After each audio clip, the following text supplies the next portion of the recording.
Check this out. We have a brand. New York has a brand. President Joe Biden and former President Donald Trump have agreed to face off in 2 debates.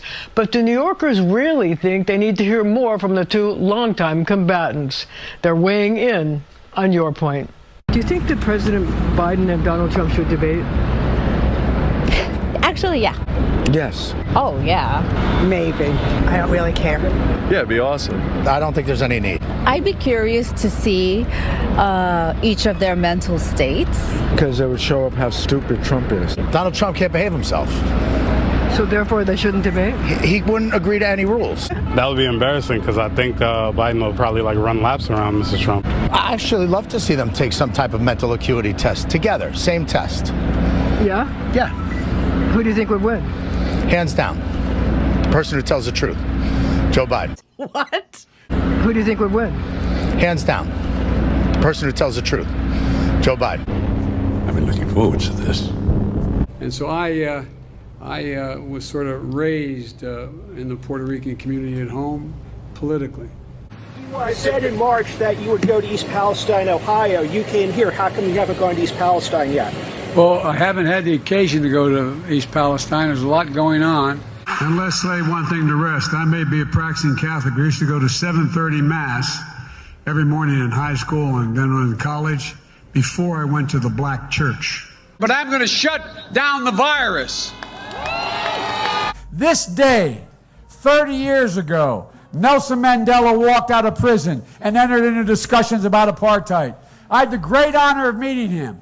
I had the great honor of being arrested with our UN ambassador on the streets of Soweto trying to get to see him on Robbins Island. When I marched in the civil rights movement, I did not march with a 12-point program. I marched with tens of thousands of others to change attitudes. They say the rest of the world's not in good shape. Other people aren't in good shape.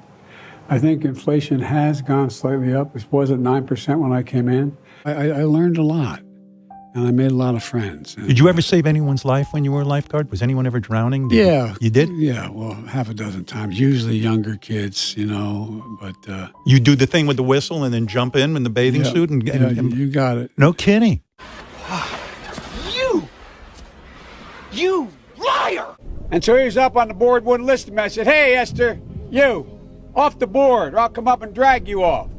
Well, he came off, and he said, I'll meet you outside. My car, these were all public housing behind it.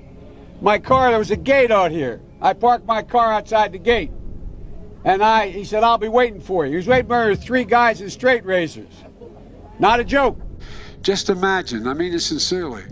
I say this as a father of a man who won the Broad Star, the Conspicuous Service Medal, and lost his life in Iraq.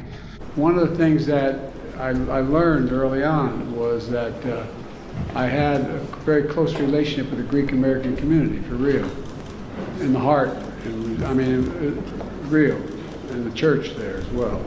You know, I grew up in a heavily Irish Catholic community in Scranton, Pennsylvania, and a heavily Italian Polish community in Claremont, Delaware.